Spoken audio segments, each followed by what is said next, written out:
नमस्कार. मागील व्हिडिओमध्ये आपण 9 प्रश्न पाहिलेले होते. आता 10 पासून पुढच्या प्रश्नांची उत्तर बघू. I dash in Mumbai since 1995. मी 1985 सालापासून मुंबईत राहत आलेलो आहे. सिन्स या शब्दयोगी अव्ययाचा अर्थ होतो च्या पासून आत्तापर्यंत. म्हणजे एखादी क्रिया भूतकाळात एका विशिष्ट वेळी सुरू झालेली आहे आणि या क्षणापर्यंत चालू आहे हे दर्शवताना आपण सिन्स हे शब्दयोगी अव्यय वापरतो. आणि त्यामुळे अशा वाक्यामध्ये एकतर प्रेझेंट परफेक्ट टेन्स किंवा जर प्रोलॉंग ऍक्शन असेल, प्रोलॉंग ऍक्शन याचा अर्थ जी क्रिया दीर्घकाळ चालू असते असं असेल तर आपण प्रेझेंट परफेक्ट कंटिन्युअस टेन्स वापरतो. त्यामुळे इथे उत्तर काय होणार आहे? I dash in Mumbai since 1985. तर I have been living in Mumbai since 1985. 1985 सालापासून मी मुंबईत राहत आलेलो आहे असं त्याचं उत्तर असेल. इथे नेहमी लक्षात ठेवा, जर वाक्यामध्ये सिन्स किंवा फॉर आहे तर बहुधा त्या वाक्याचा काळ प्रेझेंट परफेक्ट कंटिन्युअस टेन्स, अन्यथा प्रेझेंट परफेक्ट टेन्स असतो. त्याच्यानंतर नेक्स्ट क्वेश्चन आपण बघूया. नेक्स्ट क्वेश्चन मध्ये तुम्हाला सांगितलेलं आहे choose the correct sentence in present perfect continuous tense. आताच आपण पाहिलं प्रेझेंट परफेक्ट कंटिन्युअस टेन्स जो आहे तो एखादी क्रिया अंशतः पूर्ण झाली आहे आणि अंशतः बाकी आहे हे दर्शवतो. त्या नियमाप्रमाणे खरं तर तसं पाहिलं तर क्रियापदावरून ही जी सर्व वाक्य आहेत ही बहुतेक वाक्य प्रेझेंट परफेक्ट कंटिन्युअस टेन्समध्ये आहे दिसतात. पण आपल्याला करेक्ट सेंटेन्स शोधायचं आहे. प्रेझेंट परफेक्ट कंटिन्युअस टेन्सची रचना जी आहे ती रचना हॅव किंवा हॅज नंतर आपण बीन आणि त्यानंतर क्रियापदाला आयएनजी प्रत्यय लावतो. म्हणजे हॅव बीन किंवा हॅज बीन प्लस आयएनजी अशी ही रचना केली जाते. मग यामध्ये तुमच्या लक्षात येईल choose the correct sentence in the present perfect continuous from the following. तर पहिल्या वाक्यामध्ये I have been suffering from typhoid since 3 weeks म्हटले. अर्थात रचना हॅव बीन प्लस आयएनजी ही बरोबर आहे, पण सिन्स 3 वीक्स असं होणार नाही. जर 3 वीक्स असेल तर तुम्हाला काय वापरावं लागेल? फॉर वापरावं लागेल. कारण कॅल्क्युलेटेड टाइम असेल तर आपण फॉर हे प्रिपोजिशन वापरतो. त्यामुळे याचं करेक्ट सेंटेन्स कोणतं असणार आहे? I have been suffering from typhoid. एखादा आजाराने आजारी असेल तर आपण फॉर वापरतो, बाय वापरत नाही. Suffering from typhoid for 3 weeks. आणि त्यामुळे 3 नंबरचं ऑप्शन हे तुमचं बरोबर उत्तर असणार आहे. फक्त लक्षात काय ठेवायचं आहे की जर कॅल्क्युलेटेड टाइम असेल तर तुम्हाला काय वापरायचं आहे? कॅल्क्युलेटेड टाइम असेल तर तुम्हाला फॉर वापरायचं आहे. आणि जर क्रिया सुरू होण्याची नेमकी वेळ असेल तर सिन्स वापरला जातो. त्याच्यामुळे याच्यातलं 3 नंबरचं ऑप्शन हे तुमचं उत्तर असणार आहे.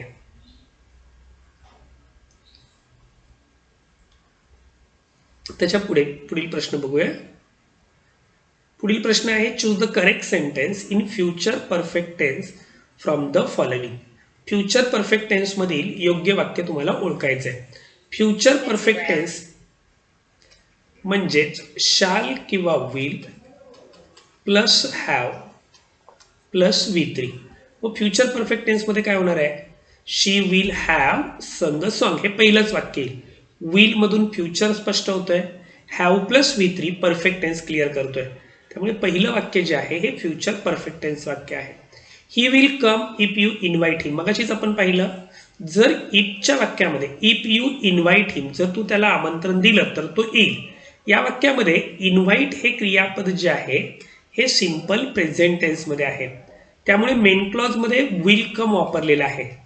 मेन क्लॉज मध्ये विल कम म्हणजे सिंपल फ्युचर टेन्स वापरलेलं आहे. शाल किंवा विल प्लस V1 वापरलं जातं.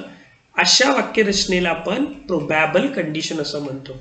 ही संभाव्य अट आहे, आपण गृहीत धरतो. जर तू आमंत्रण दिलं तर तो येईल म्हणजे त्याची संभाव्यता आहे. त्यामुळे ही कंडिशन कोणती आहे? प्रोबॅबल कंडिशन. काय लक्षात ठेवाल? इफच्या वाक्यामध्ये वर्तमान काळ, वर्तमान काळ म्हणजेच क्रियापदाचं मूळ रूप किंवा क्रियापदाला एस प्रत्यय. तर मेन क्लॉज मध्ये शाल किंवा will plus V1, shall will नंतर क्रियापदाचं पहिलं रूप असेल. त्यावेळेला ती कंडिशन कोणती असणार आहे? प्रोबॅबल कंडिशन असेल. अर्थात ज्या कंडिशन आहे त्या कंडिशन मध्ये आपल्या लक्षात घ्यावं लागतं की प्रोबॅबल कंडिशन मध्ये इफच्या वाक्यामध्ये सिंपल प्रेझेंट टेन्स असतो आणि मेन क्लॉज मध्ये शाल किंवा विल प्लस V1 म्हणजे सिंपल फ्युचर टेन्स असतो. त्यामुळे 13व्या प्रश्नाचं उत्तर हे तुमचा 3 नंबरचं ऑप्शन असणार आहे. 14वा प्रश्न आहे what would she do if she dash a monster, तिने जर एखादा राक्षस पाहिला तर ती काय करेल असं तुम्हाला विचारलेलं आहे. आता यामध्ये इथे जी वाक्यरचना आहे ही वाक्यरचना ही अर्थातच इम्प्रोबॅबल कंडिशन मधली आहे. कोणत्या कंडिशन मधली आहे? इम्प्रोबॅबल कंडिशन मधली आहे. ह्या इम्प्रोबॅबल कंडिशन मध्ये साहजिकच काय होतं तर इफच्या वाक्यामध्ये भूतकाळ येतो. जसं इथे तुमच्या लक्षात येईल, what would she do if she dash a monster. तर या कंडिशन मध्ये काय होत असतं, इफच्या वाक्यामध्ये भूतकाळ येतो इम्प्रोबॅबल कंडिशन मध्ये. इम्प्रोबॅबल कंडिशन असं त्याला म्हटलं जातं. इफच्या वाक्यामध्ये भूतकाळ येतो. भूतकाळ येतो म्हणजे क्रियापदाचं भूतकाळी रूप येतं. त्यावेळेला मेन क्लॉज मध्ये वुड वापरला जातो, वुड प्लस V1. काही वेळेला वुडच्या ऐवजी कुड माईट वापरला जाऊ शकतो. ते तुमच्या लक्षात येईल. जर इथे व्हॉट वुड शी डू, ती काय करेल असं आहे, म्हणजेच मेन क्लॉज मध्ये वुड प्लस V1 आहे, तर इफ क्लॉज मध्ये काय असला पाहिजे, सिंपल पास्ट टेन्स. त्यामुळे याचं उत्तर 14 नंबरचं ऑप्शन असणार आहे. उत्तर काही if she saw a monster. If she saw a monster.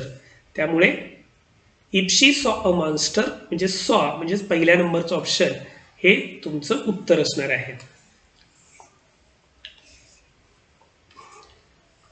त्याच्यानंतर पुढील 15वा प्रश्न आपण बघूया. या 15व्या प्रश्नामध्ये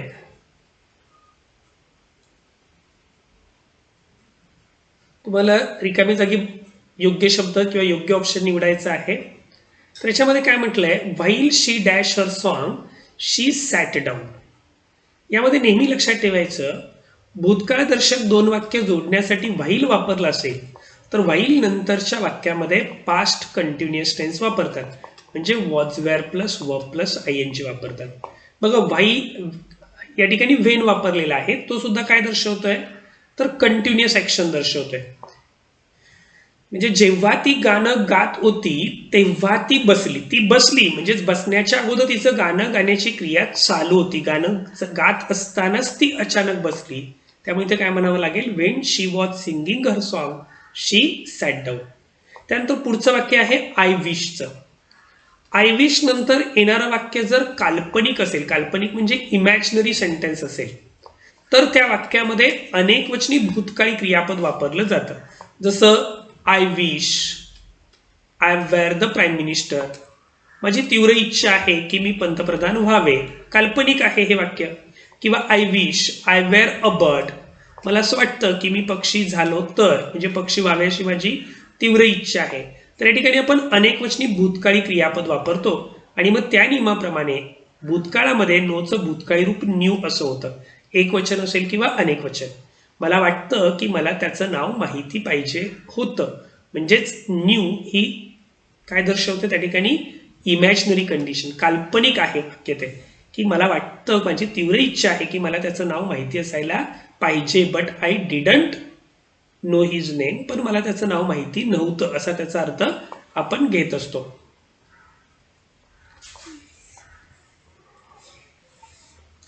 त्यानंतर पुढचा 17वा प्रश्न आपण बघणार आहोत.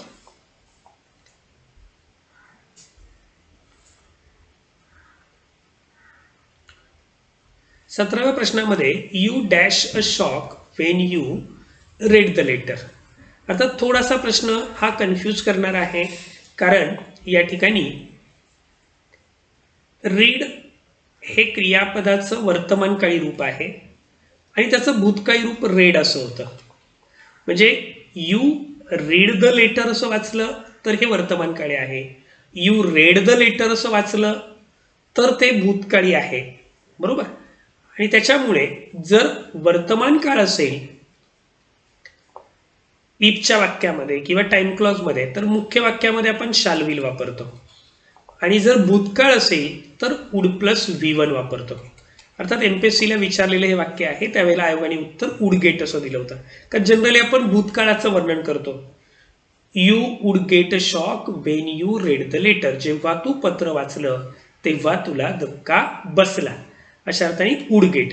जर समजा आपण हे when you read the letter म्हणजे वर्तमान काळी वाचलं असतं तर you will get a shock असं झालं असतं. या दोन्ही ऑप्शन खरं म्हटलं तर बरोबर आहेत, पण आयोगाने उत्तर देत असताना या ठिकाणी 1 नंबरचं ऑप्शन हे करेक्ट आन्सर त्याचं दिलेलं होतं.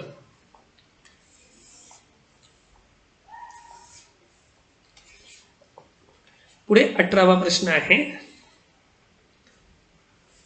पिक out the correct sentence from the following. दिलेल्या वाक्यातून आपल्याला योग्य वाक्य शोधायचं आहे. त्यातलं पहिलं वाक्य आहे the last train goes to Kalyan there. दुसरं वाक्य आहे there is going the last train for Kalyan. तिसरं आहे from there is going the last train for Kalyan. चौथं आहे there goes the last train for Kalyan. अर्थात यामध्ये महत्वाचं लक्षात ठेवा, इथे वाक्यरचना होत असताना वाक्याच्या सुरुवातीला जर देअर वापरलं असेल किंवा हिअर वापरलं असेल तर ते वाक्य एखादी वर्तमान काळातील चालू असणारी क्रिया संपण्याच्या बेतात आहे हे दर्शवतं. ती पहा कल्याणची शेवटची ट्रेन गेली असं आपण म्हणतो. आपण जिने जपजप खाली उतरत असतो आपल्या समोर ती ट्रेन निघून जाते आणि आपण काय म्हणतो, there goes the last train for Kalyan. कल्याणची शेवटची ट्रेन गेली. खरं तर तिने अजून प्लॅटफॉर्म पूर्ण सोडलेला नसतो, ती पुढे पुढे पुढे जात असते. म्हणजेच या स्वरूपाच्या रचना ज्या आहेत त्या वर्तमानातील चालू असणारी क्रिया संपण्याच्या बेतात आहे हे दर्शवतात. पण या ठिकाणी अपूर्ण क्रिया जरी असली तरी काळाची रचना ही सिंपल प्रेझेंट टेन्सची वापरली जाते. त्यामुळे there goes the last train for Kalyan असं जे करेक्ट सेंटेन्स असणार आहे म्हणजे 4 नंबरचं ऑप्शन हे तुमचं उत्तर असणार आहे. There goes the last train for Kalyan. किंवा समजा हिअरचं वाक्य आहे हिअर कम्स मिस्टर यादव. हे पहा मिस्टर यादव आले. म्हणजे आपल्या समोर ते उभे आहेत तर आपण काय म्हणणार, हिअर कम्स मिस्टर यादव. तर या ठिकाणी सिंपल प्रेझेंट टेन्स वापरला जातो. 19 नंबरचं जे सेंटेन्स आहे ते अर्थातच इम्पॉसिबल कंडिशन बद्दल आहे. मगाशी आपण प्रोबॅबल कंडिशन आणि इम्प्रोबॅबल कंडिशन बद्दल बघितलं. इम्पॉसिबल कंडिशन मध्ये काय होत असतं, जर इम्पॉसिबल कंडिशन मध्ये, यासाठी तुम्ही आपले जे कंडिशनल सेंटेन्सेसचे व्हिडिओ आहेत ते काळजीपूर्वक पाहिलेत तर ही उत्तर तुम्हाला पटकन लिहिता येतील. एक चार्ट फक्त तुम्हाला तयार करायचा आहे.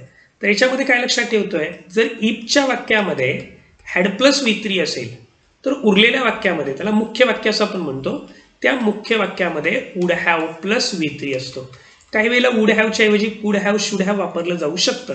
पण रचना काय लक्षात ठेवाल, इफच्या वाक्यामध्ये जर हॅड प्लस V3 आहे तर मेन क्लॉज मध्ये वुड हॅव प्लस V3 वापरला पाहिजे.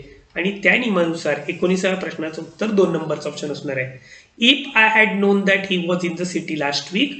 गेल्या आठवड्यात तो या शहरात होता हे मला माहिती असतं तर मी त्याला भेटलेलो असतो. आय वुड हॅव मेट हिम. अर्थात तो या आठवड्यात शहरामध्ये नाही सुद्धा आणि भेटणंही शक्य नाही, म्हणून त्याला आपण इम्पॉसिबल कंडिशन असं म्हणतो. पुढील प्रश्नाकडे आपण जाऊया. 20वा प्रश्न आहे,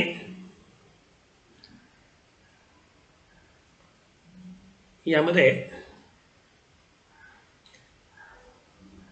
20वा प्रश्न आहे he dash French before he dash he went to France.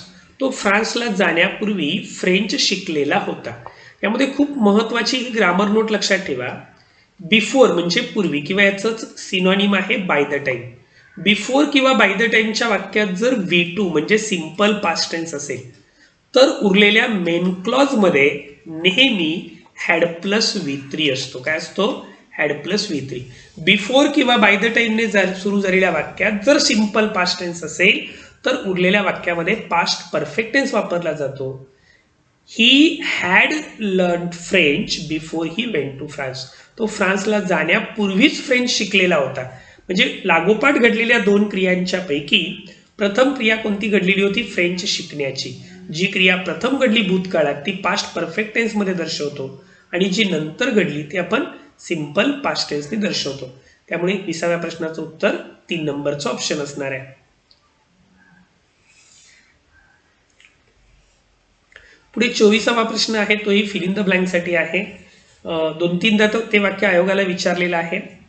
They were sitting in a restaurant. ते रेस्टॉरंट मध्ये बसलेले होते. When I dash them. जेव्हा मी त्यांना पाहिलं. आता लक्षात ठेवा, they were sitting in a restaurant when I saw them. When they were sitting, were sitting असं म्हणतोय म्हणजे हा पास्ट टेन्स आहे. मग या ठिकाणी पास्ट टेन्स मधलं 2 नंबरचा ऑप्शन आपल्याला निवडावा लागतो. वाक्य कसं होईल, when I saw them they were sitting in a restaurant, किंवा they were sitting in a restaurant when I saw them, जेव्हा मी त्यांना पाहिलं ते रेस्टॉरंटमध्ये बसलेले होते.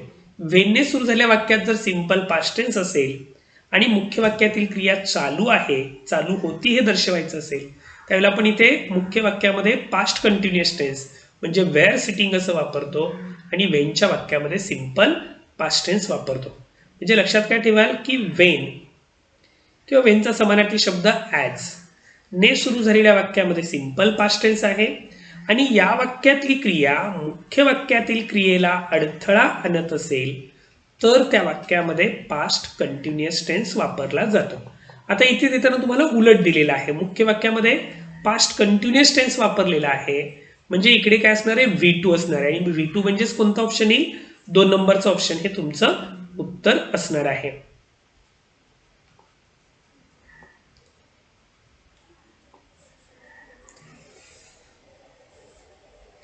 त्या पुढचं वाक्य आपण वाचू शकतो.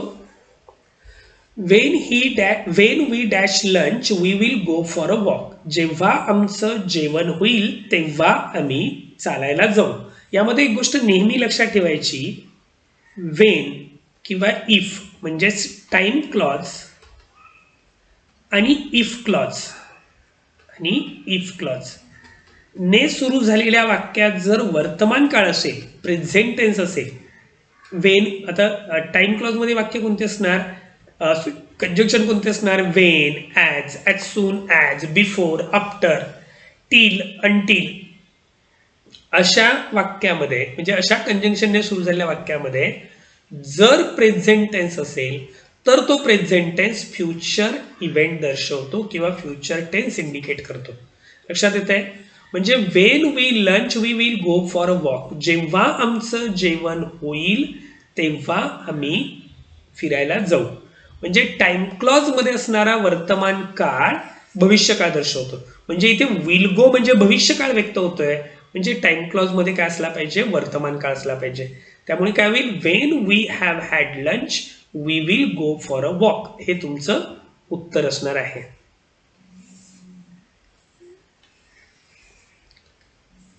पुढे आपण 22व्या प्रश्नाकडे जाऊया.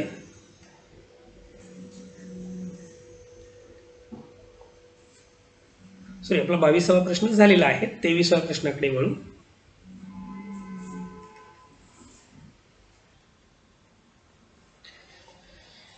तेविसावा प्रश्न आहे, the police dash of theft by this time, पोलिसांनी या वेळेपर्यंत ऐकलेलं असेल. नेहमी लक्षात ठेवायचं, बाय किंवा बिफोर या शब्दयोगी अव्ययानंतर जर टाइम फ्रेज आली, या शब्दयोगी अव्ययानंतर जर टाइम फ्रेज म्हणजे वेळ दर्शवणारा एखादा शब्द किंवा शब्दसमूह आला तर त्या वाक्यातला काळ हा नेहमी परफेक्ट टेन्स असतो आणि त्यामुळे परफेक्ट टेन्स ऐकलेले असेल अशा अर्थाने आपण इथे वुड हॅव हर्ड म्हणजे 4 नंबरचं ऑप्शन हे तुमचं याचं उत्तर असणार आहे. त्याच्या पुढचा प्रश्न आहे, if she were selected she dash a good secretary, जर तिची निवड झाली तर ती चांगली सेक्रेटरी बनेल. आपण बघितलं इफच्या वाक्यामध्ये जर भूतकाळ असेल तर मुख्य वाक्यामध्ये वुड प्लस V1 वापरतो, वुड प्लस V1 वापरलं जातं. त्यामुळे त्याचं उत्तर 4 नंबरचा ऑप्शन असणार आहे. पुढचा प्रश्न आहे, I had never seen such sights until I dash to England, असं त्या ठिकाणी दिलेलं आहे. आता यामध्ये बघा, इथे सुद्धा तुमच्या लक्षात येईल की टाइम क्लॉज मध्ये I had never seen such sights, मी अशी दृश्य पाहिली नाहीत जोपर्यंत मी लंडनला गेलो नव्हतो. तर इथे सरळ साधी गोष्ट आहे, लक्षात ठेवा की मेन क्लॉज मध्ये पास्ट परफेक्ट टेन्स आहे, म्हणजेच टाइम क्लॉज मध्ये देखील पास्ट टेन्स असणार आहे. त्यामुळे कोणतं वाक्य येईल, आय वेंट टू इंग्लंड, म्हणजेच मी अशी दृश्य पाहिलेली नव्हती, अगोदर तसं घडलेलं नव्हतं, नंतर मी इंग्लंडला गेलो. भूतकाळातल्या 2 क्रियेचा उल्लेख असेल तर प्रथम घडलेली जी क्रिया आहे प्रथम घडलेली जी क्रिया आहे ही पास्ट परफेक्ट टेन्समध्ये दर्शवली जाते आणि नंतर घडलेली क्रिया सिंपल पास्ट टेन्सनी दर्शवली जाते. त्यामुळे I had never seen such sights until I went to England असं आपल्याला त्याचं उत्तर लिहावं लागेल. पुढचा प्रश्न आहे it is almost 6 months that you last wrote me. It is almost 6 months that you last wrote me. तू मला शेवटचं लिहिलंस त्याला जवळजवळ आता 6 महिने झालेले आहेत. बरोबर आहे. म्हणजेच गेली 6 महिने तू मला लिहिलेलं नाही. बरोबर. काय लिहायचं आपल्याला? गेली 6 महिने तू मला लिहिलेलं नाही अशा अर्थाने आपल्याला लिहायचं आहे. त्यामुळे कोणतं वाक्य येईल? You have not return to me. अर्थात या ठिकाणी सिन्स लास्ट 6 months असं म्हटलं तर ही वाक्यरचना चुकीची होईल. कारण का? सिन्स लास्ट 6 months, सिन्स नंतर आपण एक्झॅक्ट टाइम वापरतो. फॉर द लास्ट 6 months असं आपण म्हणू शकतो. Almost 6 months since you last wrote to me ही रचना चुकीची आहे. हा, याच्यामध्ये अर्थात एक्झॅक्ट करेक्ट रचना कोणती आहे तर it is almost 6 months when you last wrote to me. जेव्हा तू मला लिहिलं, शेवटचं लिहिलं त्याला आता जवळजवळ 6 महिने झालेले आहेत. It is almost 6 months from Wien असं होणार नाही. इथला फ्रॉम वेन चुकीचं आहे. त्यामुळे असं उत्तर 3 नंबरचा ऑप्शन असणार आहे 26व्या प्रश्नाचा. पुढे 27वा प्रश्न आहे चूज द करेक्ट सेंटेन्स. का तुम्हाला योग्य वाक्य ओळखायचं आहे. त्या ठिकाणी तुमच्या लक्षात येईल की इमॅजिनरी सेंटेन्स तुम्हाला त्या ठिकाणी दिलेला आहे. If Gandhiji is alive what difference it makes to the country. Gandhiji जिवंत असते तर देशातली परिस्थिती कशी बदलली असती किंवा कोणता फरक पडला असता असं ते वाक्य आहे. अर्थात गांधीजी आता जिवंत आहेत का? नाहीत. म्हणजे हे काल्पनिक वाक्य आहे. तर नेहमी लक्षात ठेवायचं काल्पनिक वाक्यामध्ये अनेक वचनी भूतकाळी क्रियापद वापरलं जातं. जसं आपण म्हणतो if only I were a bird. जर मी पक्षी झालो तर. If only I were the prime minister. मी पंतप्रधान असतो तर. असं काल्पनिक वाक्य असेल तर त्या ठिकाणी अनेक वचनी भूतकाळी क्रियापद वापरलं जातं आणि मुख्य वाक्यामध्ये वुड प्लस V1 वापरतो. त्यामुळे 27व्या प्रश्नाचं उत्तर सी हा 3 नंबरचं ऑप्शन हे तुमचं उत्तर असणार आहे.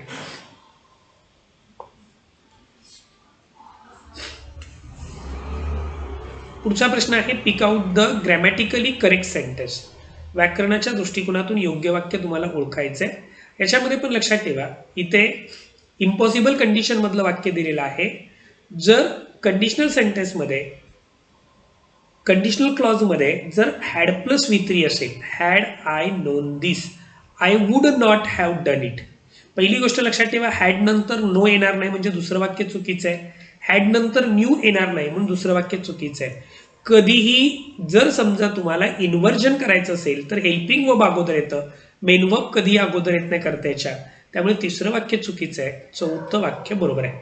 Had I known this before I would not have done it. मी हे केलेलं नसतं जर मला हे अगोदर माहिती असतं तर. याला इम्पॉसिबल कंडिशन असं म्हटलं जातं. कोणती कंडिशन आहे ही? Impossible condition. इम्पॉसिबल कंडिशनमध्ये इफच्या वाक्यामध्ये हॅड प्लस V3 असतो. त्यावेळेला मेन क्लॉजमध्ये वुड हॅव प्लस V3 वापरला जातो. तर इथे लक्षात येईल तुमच्या हॅड प्लस V3 म्हणजे पास्ट परफेक्ट टेन्स आहे. वुड हॅव प्लस V3 म्हटलं की काय झालं तो इम्पॉसिबल कंडिशनची ती रचना केलेली आहे. त्यामुळे 28व्या प्रश्नाचं उत्तर हे तुमचं 1 नंबरचं ऑप्शन असणार आहे. पुढील प्रश्न आहे it is time dash you went. ही तीच वेळ आहे की ज्या वेळेला तू गेला. It is time dash you went.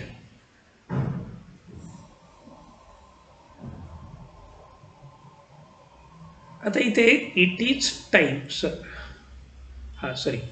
It is time dash you went. तर इट इज टाइम ही ती वेळ आहे जेव्हा तू गेला. जेव्हाच्या अर्थाने व्हेन यू वेंट, त्यामुळे 1 नंबरचं ऑप्शन उत्तर असणार आहे. पुढचं आहे pick out the wrong sentence. चुकीचं वाक्य तुम्हाला ओळखायचं आहे. My examinations are in 2 weeks time. तर 2 आठवड्यात माझ्या परीक्षा आहेत. आपण नजीकचा भविष्यकाळ असेल तर साधा वर्तमान काळ वापरतो, हे वाक्य बरोबर आहे. पण हे 2 नंबरचं वाक्य मात्र चुकलेलं आहे. कारण का, साध्या वर्तमान काळामध्ये ही, शी, इट नंतर क्रियापदाला यस किंवा ईएस प्रत्यय लागतो. उत्तर कसं असायला पाहिजे होतं, ही गोज टू स्कूल. अर्थात आपल्याला हे चुकीचं आहे. The magazine is published every month, हे सुद्धा बरोबर आहे. मासिक प्रत्येक महिन्याला पब्लिश होतं. Unemployment is a very serious problem, हेही बरोबर आहे. त्यामुळे उत्तर तुमचं कोणतं असणार आहे, 2 नंबरचं. कारण तुम्हाला रॉंग सेंटेन्स शोधायचं आहे, त्यामुळे 2 नंबरचं ऑप्शन हे तुमचं उत्तर असणार आहे. तर अशा पद्धतीने आपण टेन्सवरची जी पहिली प्रश्नपत्रिका होती त्या पहिल्या प्रश्नपत्रिकेचं विश्लेषण पाहिलेलं आहे. तुम्हाला काही शंका असतील तर तशा तुम्ही मला आपल्या कोर्समध्ये किंवा त्या बॅचमध्ये विचारू शकता. अगदी सविस्तर असं आपण सांगितलेलं आहे. याच्यानंतर आपण उरलेल्या ज्या प्रश्नपत्रिका आहेत त्यांचंही यथावकाश विश्लेषण घेणार आहोत. धन्यवाद.